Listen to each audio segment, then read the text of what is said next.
चलिए आज इतिहास के पन्नों से एक ऐसे योद्धा की कहानी को जानते हैं जिसके बारे में कहा जाता है कि उसके शरीर पर 80 घाव थे। ये कोई कल्पना नहीं बल्कि मेवाड़ के उस महान शासक महाराणा संग्राम सिंह की हकीकत है, जिन्हें दुनिया महाराणा सांगा के नाम से जानती है। मशहूर इतिहासकार कर्नल जेम्स टॉड ने उन्हें एक बहुत ही मार्मिक नाम दिया था, अ फ्रैगमेंट ऑफ अ सोल्जर, यानी एक सैनिक का भग्नावशेष। सोचिए, एक ऐसा योद्धा जो लड़ते लड़ते अपनी एक आंख, एक हाथ और एक पैर गंवा चुका था, पर फिर भी उसका जज्बा, उसकी हिम्मत रत्ती भर भी कम नहीं हुई। सांगा की कहानी सिर्फ उनकी बेमिसाल बहादुरी की नहीं है, बल्कि ये उस आखिरी महान कोशिश की कहानी है जब सदियों से आपस में लड़ने वाले राजपूत एक बाहरी दुश्मन के खिलाफ एक झंडे के नीचे एकजुट हुए थे। ये उस निर्णायक मोड़ की दास्तान है जहां पारंपरिक शौर्य और हिम्मत की टक्कर युद्ध की नई तकनीक यानी तोप और बंदूकों से हुई। तो आइए इस महान योद्धा के जीवन के उतार चढ़ाव भरे सफर को गहराई से समझते हैं। एक ऐसा सफर जिसने हिंदुस्तान के इतिहास की धारा को हमेशा के लिए मोड़ दिया। 80 ये महज एक गिनती नहीं है, ये महाराणा सांगा के पूरे जीवन का, उनकी शख्सियत का सार है। उनके शरीर पर तलवारों, भालों और तीरों से लगे 80 घाव थे। हर एक निशान एक जंग की कहानी सुनाता था, हर जख्म उनकी हिम्मत का गवाह था। दिल्ली सल्तनत के खिलाफ 1517 में हुए खातूली के युद्ध में उन्होंने अपना बायां हाथ खो दिया था। उसी युद्ध में एक तीर उनके पैर पर ऐसा लगा कि वो जिंदगी भर के लिए लंगड़ाकर चलने लगे। और ये तो तब था जब वो अपने ही भाई के एक जानलेवा हमले में अपनी एक आंख पहले ही गंवा चुके थे। एक आंख, एक हाथ और एक पैर के बिना वो मेवाड़ के सिंहासन पर बैठे और उत्तरी भारत के सबसे ताकतवर शासक बने। इसीलिए कर्नल टॉड का दिया हुआ नाम सैनिक का भग्नावशेष उन पर बिल्कुल सटीक बैठता है। एक ऐसा शरीर जो युद्ध के मैदान में लड़ते लड़ते खंडर जैसा हो चुका था, लेकिन जिसके अंदर की आत्मा, जिसके अंदर का योद्धा आखिरी सांस तक अखंड और अजेय बना रहा। ये घाव उनकी कमजोरी नहीं बल्कि उनके अदम्य साहस का सबसे बड़ा प्रमाण थे।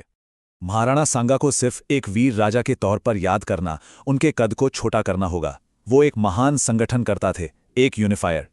उस दौर की हकीकत ये थी कि राजपूत रियासतें अपनी आन बान शान के लिए आपस में ही लड़ती मरती रहती थीं।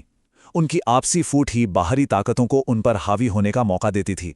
सांगा ने इस बुनियादी कमजोरी को बहुत गहराई से समझा। उन्होंने महसूस किया कि अगर दिल्ली, मालवा और गुजरात की सल्तनतों का मुकाबला करना है तो एकजुट होना ही एकमात्र रास्ता है। इसी सोच के साथ उन्होंने पाती पेरवन की सदियों पुरानी राजपूत परंपरा को फिर से जिंदा किया और उनके एक बुलावे पर मारवाड़ से लेकर आमेर और बीकानेर तक सालों की दुश्मनी भुलाकर सब उनके केसरिया झंडे के नीचे आ खड़े हुए। ये भारतीय इतिहास का एक ऐसा असाधारण पल था जिसकी शायद ही कोई मिसाल मिले। और बात सिर्फ राजपूतों तक सीमित नहीं थी। इस गठबंधन की सबसे खास बात यह थी कि इसमें हसन खां मेवाती और सुल्तान इब्राहिम लोदी के भाई महमूद लोदी जैसे मुस्लिम सरदार भी अपनी सेनाओं के साथ शामिल हुए। उन सबके लिए बाबर एक विदेशी हमलावर था और सांगा उस भारतीय प्रतिरोध के प्रतीक थे। तो महाराणा सांगा के इस असाधारण जीवन को बेहतर ढंग से समझने के लिए हम उनके सफर को 6 हिस्सों में देखेंगे। शुरुआत होगी उनके शुरुआती जीवन से, यानी एक राजकुमार का संघर्ष। इसके बाद हम देखेंगे कि कैसे उन्होंने राजपूताना का एकीकरण किया। फिर जानेंगे सल्तनतों का सामना करते हुए उनकी शानदार जीतों के बारे में। चौथा और सबसे अहम हिस्सा होगा खानवा, एक निर्णायक मोड़। इसके बाद हम उनकी अंतिम दुखद प्रतिज्ञा की कहानी सुनेंगे और अंत में एक योद्धा की विरासत का मूल्यांकन करेंगे। महाराणा सांगा का जन्म 1482 में मेवाड़ के शाही परिवार में हुआ था। उनका असली नाम संग्राम सिंह था, लेकिन राजघराने में पैदा होने के बावजूद मेवाड़ के सिंहासन तक का उनका रास्ता फूलों से नहीं बल्कि कांटों और साजिशों से भरा हुआ था। ये कहानी है एक ऐसे राजकुमार की जिसे सबसे बड़ा खतरा किसी बाहरी दुश्मन से नहीं बल्कि अपने ही सगे भाइयों से था। उनके पिता महाराणा रायमल के 3 बेटे थे जो सिंहासन के दावेदार थे। सबसे बड़े थे पृथ्वीराज, जो अपनी तेज रफ्तारी के लिए उड़ना राजकुमार कहलाते थे। दूसरे थे जयमल और तीसरे थे संग्राम सिंह। उसूलन गद्दी पर हक सबसे बड़े भाई का था, लेकिन किस्मत ने संग्राम सिंह के लिए कुछ और ही लिखा था। एक ऐसा खूनी संघर्ष जिसने उन्हें लगभग मौत के मुंह में धकेल दिया था। सिंहासन पर बैठने से पहले का यही दौर था जिसने एक राजकुमार को फौलाद की तरह सख्त और एक अनुभवी योद्धा बना दिया था। संग्राम सिंह की किस्मत ने एक नाटकीय मोड़ तब लिया जब एक ज्योतिषी ने भविष्यवाणी कर दी कि मेवाड़ का सिंहासन तीनों भाइयों में से संग्राम सिंह को ही मिलेगा। ये सुनना था कि उनके बड़े भाई पृथ्वीराज आग बबूला हो गए। गुस्से और जलन में उन्होंने अपनी तलवार निकाल ली और संग्राम सिंह पर हमला कर दिया। इस जानलेवा हमले में संग्राम सिंह की एक आंख हमेशा के लिए चली गई। अपने चाचा सारंग देव की मदद से वो किसी तरह अपनी जान बचाकर वहां से भागे। अब उनके लिए मेवाड़ में रहना खतरे से खाली नहीं था। उन्हें अपनी पहचान छिपाकर एक आम इंसान की तरह निर्वासन में जीना पड़ा। उन्होंने अजमेर के एक जागीरदार करमचंद पवार के यहाँ शरण ली। लेकिन देखिए नियति का खेल। इसी दौरान उनके दोनों भाई पृथ्वीराज और जयमल अलग अलग घटनाओं में मारे गए। जब महाराणा रायमल का कोई और उत्तराधिकारी नहीं बचा, तब जाकर उन्होंने अपने खोए हुए बेटे संग्राम सिंह को वापस बुलवाया और मेवाड़ का भावी शासक घोषित किया। इस तरह सालों के संघर्ष और अज्ञातवास के बाद सांगा का सिंहासन तक पहुंचने का रास्ता साफ हुआ। साल 1509 में संग्राम सिंह महाराणा सांगा के नाम से मेवाड़ के सिंहासन पर बैठे। लेकिन उनका लक्ष्य सिर्फ मेवाड़ पर राज करना नहीं था। उन्होंने अपने चारों ओर देखा। दिल्ली में लोधी सल्तनत थी, मालवा में खिलजी सुल्तान थे और गुजरात में भी एक शक्तिशाली सल्तनत थी। ये तीनों ही मेवाड़ के लिए एक बड़ा खतरा थे। महाराणा सांगा एक दूरदर्शी रणनीतिकार थे। वो जानते थे कि इन तीनों ताकतवर सल्तनतों से अकेले लड़ना और जीतना मुमकिन नहीं है। अगर राजपूताना को बचाना है तो सभी राजपूतों को एकजुट करना होगा। और इसी महान लक्ष्य को हासिल करने के लिए उन्होंने एक सदियों पुरानी, लगभग भुलाई जा चुकी परंपरा को फिर से जिंदा करने का फैसला किया। उस परंपरा का नाम था पाती परवन। पाती पेरवन सिर्फ एक चिट्ठी या एक न्योता नहीं था। ये राजपूतों के बीच सम्मान, कर्तव्य और एकता का सबसे बड़ा प्रतीक था। पाती का मतलब है पत्र और पेरवन का मतलब है भेजना। जब कोई सर्वमान्य राजपूत राजा किसी बाहरी दुश्मन के खिलाफ धर्मयुद्ध का ऐलान करता, तो वो सभी राजपूत राजाओं को पाती भेजकर अपनी भूमि और धर्म की रक्षा के लिए एक साथ लड़ने का आह्वान करता। इस बुलावे को स्वीकार करना हर राजपूत राजा के लिए गौरव की बात होती थी और इसे ठुकराना कायरता और अपमान माना जाता था। जब बाबर के रूप में एक नई और बड़ी चुनौती ने हिंदुस्तान के दरवाजे पर दस्तक दी, तो महाराणा सांगा ने इसी प्राचीन परंपरा का इस्तेमाल किया। उन्होंने सभी राजपूत राजाओं को पाती भेजी और बाबर के खिलाफ एक आखिरी निर्णायक लड़ाई के लिए बुलाया। और सांगा के कद का ही असर था कि सदियों की आपसी रंजिशों को भुलाकर लगभग सभी राजपूत राजा खानवा के मैदान में उनके झंडे तले लड़ने के लिए इकट्ठा हो गए। महाराणा सांगा के बुलावे का असर अभूतपूर्व था। मारवाड़ के राव गंगा ने खुद न आकर अपने बेटे मालदेव राठौड़ को 4000 सैनिकों के साथ भेजा। आमेर के राजा पृथ्वीराज कछवाहा, बीकानेर से राव जेतसी के बेटे कल्याणमल, चंदेरी के शक्तिशाली शासक मेदिनी राय, सिरोही के अखराज देवड़ा, एक एक करके सभी बड़े राजपूत शासक अपनी सेनाओं के साथ आ मिले। ये राजपूताना के इतिहास का सबसे बड़ा और शायद आखिरी सैन्य गठबंधन था। लेकिन इस गठबंधन की सबसे चौंकाने वाली और ऐतिहासिक बात यह थी कि इसमें मुस्लिम शासक भी शामिल थे। अलवर के शासक हसन खां मेवाती और दिल्ली सल्तनत का आखिरी दावेदार महमूद लोधी भी अपने अपने सेनाएं लेकर महाराणा सांगा के साथ आ खड़े हुए। उन सभी की नज़र में बाबर एक विदेशी आक्रमणकारी था और वे अपनी मातृभूमि की रक्षा के लिए सांगा के नेतृत्व में लड़ना चाहते थे। ये सिर्फ एक राजपूत संघ नहीं था, ये बाबर के खिलाफ एक भारतीय संघ था। बाबर से मुकाबले से बहुत पहले महाराणा सांगा ने 1 दशक से भी ज्यादा समय तक अपनी ताकत और सैन्य प्रतिभा का लोहा पूरे उत्तरी भारत में मनवा लिया था। सिंहासन पर बैठने के बाद उन्होंने एक एक करके अपने पड़ोस की शक्तिशाली सल्तनतों को चुनौती दी और उन्हें हराया। चाहे वो दिल्ली के लोधी हो, मालवा के खिलजी हो या गुजरात के सुल्तान, सांगा की तलवार के सामने कोई नहीं टिक सका। ये उनकी लगातार जीतों का ही नतीजा था कि वो अपने समय के सबसे ताकतवर भारतीय शासक के रूप में उभरे। उनकी कीर्ति पूरे देश में फैल गई और उन्हें हिंदू पथ यानी हिंदुओं के बादशाह की उपाधि मिली। ये जीते सिर्फ जमीन पर कब्जा करने के लिए नहीं थी, ये मेवाड़ के गौरव को फिर से स्थापित करने और राजपूताना को भारत की सबसे बड़ी शक्ति बनाने की दिशा में उठाए गए कदम थे। सांगा के विजय अभियान का दौर 1517 में खातौली के युद्ध से शुरू हुआ। यहां उनका सामना दिल्ली के सुल्तान इब्राहिम लोदी से हुआ। सांगा ने लोदी को बुरी तरह हराया, लेकिन इस जीत की उन्हें बहुत बड़ी कीमत चुकानी पड़ी। उन्होंने अपना बायां हाथ गंवा दिया और एक पैर से हमेशा के लिए लंगड़े हो गए। पर वो रुके नहीं। जब लोदी ने अपनी हार का बदला लेने के लिए 1 साल बाद बाड़ी में फिर से सेना भेजी, तो सांगा ने उसे दोबारा धूल चटा दी। 1519 में उन्होंने गागरोन के मैदान में मालवा के सुल्तान महमूद खिलजी द्वितीय को न सिर्फ हराया बल्कि उसे जिंदा पकड़कर बंदी बना लिया। और फिर 1520 में उन्होंने ईडर के उत्तराधिकार विवाद में दखल देकर गुजरात सल्तनत की सेना को भी खदेड़ दिया। इन 4 बड़ी जीतों ने सांगा को एक अजेय योद्धा के रूप में स्थापित कर दिया था, जिसके नाम से ही सल्तनतें कांपने लगी थीं। गागरोन में मालवा के सुल्तान महमूद खिलजी को हराने और बंदी बनाने के बाद महाराणा सांगा ने कुछ ऐसा किया जो इतिहास में उनकी एक अलग ही छवि बनाता है। उन्होंने घायल सुल्तान का पहले तो अपने शाही वैद्य से इलाज करवाया, फिर उसे 3 महीने तक चित्तौड़ के किले में एक मेहमान की तरह रखा और उसके बाद पूरे मान सम्मान के साथ उसका पूरा राज्य उसे वापस लौटा दिया। ये राजपूत शूरवीरता और आदर्शवाद का शिखर था। एक दुश्मन के साथ ऐसा बर्ताव उनकी महानता को दिखाता है। लेकिन इतिहासकार इस पर सवाल भी उठाते हैं, क्या ये एक रणनीतिक भूल थी? एक ऐसे दौर में जहां दुश्मन को पूरी तरह खत्म कर देना ही राजनीति का नियम था, क्या सांगा की ये दयालुता एक गलती थी? शायद हाँ, क्योंकि यही उदारता और आदर्शवाद आगे चलकर उनकी सबसे बड़ी कमजोरियों में से एक साबित होने वाला था, खासतौर पर जब उनका सामना बाबर जैसे यथार्थवादी दुश्मन से हुआ। और फिर आया साल 1527। ये वो साल था जब हिंदुस्तान की तकदीर का फैसला एक ही जंग के मैदान में होना था। एक तरफ थे महाराणा सांगा, जो राजपूताना की पूरी ताकत को एकजुट करके भारत के सबसे बड़े योद्धा के रूप में खड़े थे।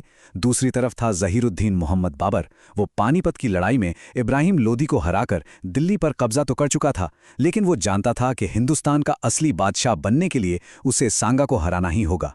ये सिर्फ 2 सेनाओं का टकराव नहीं था, ये 2 साम्राज्यों का, 2 अलग-अलग युद्ध शैलियों का और 2 महान सेनापतियों की इच्छा शक्ति का टकराव था। 17 मार्च 1527 को आगरा के पास खानवा का मैदान इस महासंग्राम का गवाह बनने के लिए तैयार था। ये वो दिन था जो ये तय करने वाला था कि दिल्ली के तख्त पर राजपूतों का परचम लहराएगा या मुगलों का। खानवा की लड़ाई को हम 2 अलग-अलग युगों की जंग भी कह सकते हैं। एक तरफ महाराणा सांगा की सेना थी, जिसकी सबसे बड़ी ताकत थी उसकी विशाल संख्या और राजपूतों की अद्वितीय वीरता। लाखों राजपूत योद्धा जो तलवारों, भालों और हाथियों के साथ सदियों पुरानी रणनीति से लड़ते थे, दुश्मन पर सीधा और जोरदार हमला।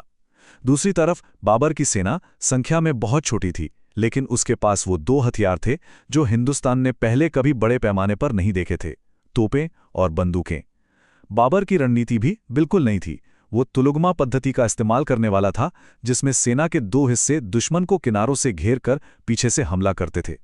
तो ये मुकाबला था राजपूतों के असीम शौर्य और मुगलों की आधुनिक तकनीक के बीच। ये टक्कर थी पारंपरिक युद्ध कला और नए जमाने के बारूदी हथियारों की। खानवा की मुख्य लड़ाई से ठीक कुछ हफ्ते पहले बयाना में सांगा की सेना ने बाबर की एक टुकड़ी को बहुत बुरी तरह हराया था। इस हार ने मुगल सेना के हौसले को पूरी तरह तोड़ दिया था। बाबर के सैनिक राजपूतों की वीरता की कहानियां सुनकर इतने डर गए थे कि उन्होंने लड़ने से ही इनकार कर दिया। बाबर समझ गया कि अगर इस डर को नहीं हराया गया तो वो जंग से पहले ही हार जाएगा। तब एक चतुर मनोवैज्ञानिक के तौर पर उसने कुछ हताश लेकिन बेहद असरदार चालें चली। उसने इस लड़ाई को काफिरों के खिलाफ जिहाद यानी धर्मयुद्ध का नाम दे दिया। उसने अपनी सेना के सामने शराब की सारी सुराहियां फोड़ दी और कुरान पर हाथ रखकर कभी शराब न पीने की कसम खाई। उसने मुस्लिम व्यापारियों पर लगने वाला तमगा टैक्स भी माफ कर दिया। ये सब उसकी हताशा को दिखाता था, लेकिन इन कदमों ने उसकी डरी हुई सेना को मजहबी जोश से भर दिया और उन्हें एक आखिरी जानलेवा लड़ाई के लिए फिर से तैयार कर दिया। और इस तरह खानवा का मैदान सज चुका था। एक तरफ थे हजारों राजपूत योद्धा जिनके दिलों में अपनी जमीन के लिए मर मिटने का जज्बा था और हाथों में सदियों से जांची परखी तलवारें थीं। दूसरी तरफ थी बाबर की एक छोटी लेकिन अनुशासित सेना, जिसके पास तोपों की गड़गड़ाहट और बंदूकों की नई ताकत थी। सवाल अब बहुत सीधा और साफ था, क्या सदियों पुराना शौर्य नई तकनीक और आधुनिक मारक क्षमता को हरा सकता था? क्या तलवारों का सैलाब गोलियों की बौछार को भेद सकता था? क्या हिम्मत और संख्या बल रणनीति और बारूद पर भारी पड़ सकता था? इसी एक सवाल का जवाब आने वाली सदियों के लिए हिंदुस्तान का मुकद्दर लिखने वाला था। 17 मार्च 1527 की सुबह हर हर महादेव के युद्धघोष के साथ राजपूतों की विशाल सेना एक तूफान की तरह मुगल सेना पर टूट पड़ी। उनका पहला हमला इतना जबरदस्त और भयानक था कि बाबर की सेना के दाएं और बाएं दोनों हिस्से उखड़ने लगे। एक पल के लिए ऐसा लगा कि राजपूतों का जोश और उनकी संख्या बाबर की तकनीक और तोपों पर भारी पड़ रही है। खुद महाराणा सांगा एक हाथी के हौदे पर बैठकर अपनी सेना का नेतृत्व कर रहे थे और उनकी मौजूदगी से राजपूतों का उत्साह दोगुना हो रहा था। लड़ाई अपने चरम पर थी और जीत का पल्ला साफ साफ राजपूतों के पक्ष में झुकता हुआ दिख रहा था। लेकिन तभी युद्ध के शोरगुल के बीच एक तीर हवा को चीरता हुआ उड़ा और सीधे उस महानायक के सिर की ओर बढ़ा जो इस पूरी लड़ाई का केंद्र था। वो तीर सीधा महाराणा सांगा के सिर में जा लगा और वो अपने हाथी के हौदे पर ही बेहोश होकर गिर पड़े। ये वो एक पल था जिसने युद्ध का और हिंदुस्तान के इतिहास का रुख हमेशा के लिए बदल दिया। सेना का सेनापति, उनका प्रेरणा स्रोत, उनकी आंखों के सामने गिर चुका था। जैसे ही ये खबर सेना में फैली, हड़कंप मच गया। जो सेना कुछ देर पहले जीत के कगार पर खड़ी थी, वो अब अपने नेता को गिरा हुआ देखकर घबरा गई। उनके वफादार सरदारों ने चुपचाप और सुरक्षित मैदान से बाहर तो निकाल ले गए, लेकिन सेना की आत्मा को जो चोट लगनी थी वो लग चुकी थी। वो एक तीर सिर्फ सांगा के सिर पर नहीं लगा था, वो तीर पूरे राजपूत गठबंधन के दिल में लगा था और यहीं से उनकी निश्चित जीत एक विनाशकारी हार में बदलने लगी। महाराणा सांगा के मैदान से हटते ही सादरी के सरदार झाला अज्जा ने हालात को संभालने की एक आखिरी और बहादुर कोशिश की। उन्होंने महाराणा के शाही चिन्ह और मुकुट पहन लिए और उनके हाथी पर बैठ गए, ताकि सेना को लगे कि उनका नेता अभी भी मैदान में है और उनका मनोबल बना रहे। ये एक महान बलिदान था, लेकिन सच ज्यादा देर तक छिप नहीं सका। जैसे ही पूरी सेना को पता चला कि सांगा गंभीर रूप से घायल हो चुके हैं, उनका अनुशासन पूरी तरह टूट गया। एक नेतृत्वहीन सेना एक संगठित बल नहीं रहती, वो एक डरी हुई भीड़ बन जाती है। बाबर ने इसी मौके का फायदा उठाया। उसने अपनी तोपों को आगे बढ़ाया और इस बिखरी हुई, घबराई हुई सेना पर गोलों की बरसात कर दी। राजपूत सेना ये हमला झेल नहीं पाई और मैदान छोड़कर भागने लगी। कुछ ही घंटों में जो लड़ाई वो जीत रहे थे, वो एक भयानक हार में बदल गई। बाबर विजयी हुआ और उसने गाजी यानी धर्म योद्धा की उपाधि धारण की। खानवा की हार सिर्फ एक लड़ाई की हार नहीं थी, ये राजपूताना के उस सपने का अंत था जिसे सांगा ने साकार किया था। ये एक युग का अंत था। जब महाराणा सांगा को युद्ध के कई घंटों बाद होश आया तो उन्हें अपनी सेना की हार की खबर मिली। ये खबर उनके शरीर पे लगे घावों से कहीं ज्यादा दर्दनाक थी। एक ऐसा योद्धा जिसने कभी हार नहीं देखी थी, आज पराजित हो चुका था। लेकिन इस हार ने उनके अंदर निराशा नहीं, बल्कि बदले की एक ऐसी आग जला दी जो उनकी मौत के साथ ही बुझी। उनका जीवन अब एक ही मकसद पर टिक गया था, बाबर को हराकर खानवा की हार का बदला लेना। ये उनके जीवन के आखिरी, सबसे दुखद और त्रासद साल की कहानी है। होश में आते ही हार की पीड़ा से भरे हुए महाराणा सांगा ने एक कठोर प्रतिज्ञा ली। उन्होंने कसम खाई कि जब तक मैं बाबर को पराजित नहीं कर देता, मैं अपनी राजधानी चित्तौड़ की धरती पर कदम नहीं रखूंगा, और जब तक मुझे विजय हासिल नहीं हो जाती, मैं अपने सिर पर पगड़ी नहीं पहनूंगा। ये एक टूटे हुए योद्धा का अपने खोए हुए सम्मान को वापस पाने का अटूट संकल्प था। इस कसम ने उनकी बाकी की जिंदगी की दिशा तय कर दी। अब वो एक ऐसे राजा थे जिनका राज्य तो था, पर वो अपनी ही राजधानी में नहीं जा सकते थे। उन्होंने एक तरह का आत्मनिर्वासन चुन लिया था। उनका घर अब युद्ध का मैदान था और उनका एकमात्र लक्ष्य था बदला। अपनी कसम को पूरा करने के लिए सांगा ने अपनी बची खुची सेना को फिर से इकट्ठा करना शुरू कर दिया। उनका अगला लक्ष्य था चंदेरी, जहां के शासक मेदिनी राय की मदद करके वो बाबर से एक और निर्णायक युद्ध लड़ना चाहते थे। लेकिन उनके सरदार, जो खानवा की तबाही अपनी आंखों से देख चुके थे, अब एक और लड़ाई लड़ने से डर रहे थे। उन्हें लगता था कि तोपों के सामने फिर से जाना पूरी सेना की आत्महत्या करने जैसा होगा। जब सांगा की सेना आगे बढ़ते हुए कालपी नाम की जगह पहुंची तो उन्हीं डरे हुए सरदारों ने एक भयानक साजिश रची। उन्होंने अपने ही महाराणा, अपने ही नेता के भोजन में जहर मिला दिया और इस तरह 30 जनवरी 1528 को उस महान योद्धा की मृत्यु दुश्मन की तलवार से नहीं, बल्कि अपनों के धोखे और डर की वजह से हुई। उनका अंतिम संस्कार मांडलगढ़ में किया गया, जहां आज भी उनकी 8 खंभों की छतरी उनकी अधूरी कसम की कहानी सुनाती है। महाराणा सांगा का अंत चाहे कितना भी दुखद क्यों न रहा हो, लेकिन भारतीय इतिहास में उनकी विरासत अमर है। किसी भी महान शख्सियत का मूल्यांकन सिर्फ उसकी आखिरी हार से नहीं किया जा सकता। वो एक असाधारण योद्धा थे, एक महान नेता थे और एक ऐसे संगठनकर्ता थे जिसकी मिसाल मिलनी मुश्किल है। उनकी कहानी हमें एकता की ताकत के बारे में सिखाती है और साथ ही ये भी सिखाती है कि बदलते हुए समय के साथ युद्ध की नई तकनीकों को ना अपना पाने के नतीजे कितने घातक हो सकते हैं। तो चलिए अब उनकी शक्तियों और उनकी घातक कमजोरियों दोनों का एक संतुलित विश्लेषण करते हैं, ताकि हम उनके ऐतिहासिक महत्व को सही मायनों में समझ सकें। महाराणा सांगा की सबसे बड़ी ताकत थी राजपूतों को एकजुट करने की उनकी क्षमता। एक ऐसा काम जो उनसे पहले या उनके बाद कोई दूसरा शासक उस स्तर पर नहीं कर सका। वो खुद एक अदम्य योद्धा थे जिनके शरीर के 80 घाव उनकी बहादुरी की गवाही देते थे। लेकिन उनकी कुछ बड़ी और घातक कमजोरियां भी थीं। वो युद्ध की नई तकनीक यानी तोप और बंदूकों की ताकत को ठीक से समझ नहीं पाए और उन्होंने बाबर की मारक क्षमता को कम आंका। वो अपने राजपूत आदर्शों में भी बहुत ज्यादा बंधे हुए थे। मालवा के सुल्तान को बंदी बनाकर छोड़ देना उनकी महानता तो थी, पर एक बड़ी रणनीतिक गलती भी साबित हुई। और शायद उनकी सबसे बड़ी भूल थी बयाना की जीत के बाद बाबर पर तुरंत हमला न करना। उन्होंने बाबर को तैयारी करने के लिए लगभग 1 महीने का वक्त दे दिया और यही देरी आखिरकार उनकी हार का एक बड़ा कारण बनी। आखिर में महाराणा सांगा का असली कद क्या था, इसका सबसे बड़ा प्रमाण हमें किसी राजपूत चारण या भाट की कविता से नहीं, बल्कि उनके सबसे बड़े दुश्मन बाबर के ही शब्दों से मिलता है। अपनी आत्मकथा बाबरनामा में बाबर ने लिखा कि उस समय हिंदुस्तान में 2 ही सबसे शक्तिशाली हिंदू राजा थे, एक दक्षिण में विजयनगर के कृष्णदेव राय और दूसरे मेवाड़ के महाराणा सांगा। ये तथ्य कि उन्हें हराने वाला मुगल बादशाह भी उन्हें इतना महान और शक्तिशाली मानता था, उनकी ताकत और उनके प्रभाव का सबसे बड़ा सबूत है। और ये हमें सोचने पर मजबूर करता है कि अगर खानवा के मैदान में वो एक तीर अपने निशाने से चूक गया होता तो आज हिंदुस्तान का इतिहास शायद कुछ और ही होता। महाराणा सांगा की कहानी हमें याद दिलाती है कि इतिहास में कुछ योद्धा ऐसे भी होते हैं जो हार कर भी हमेशा के लिए अमर हो जाते हैं।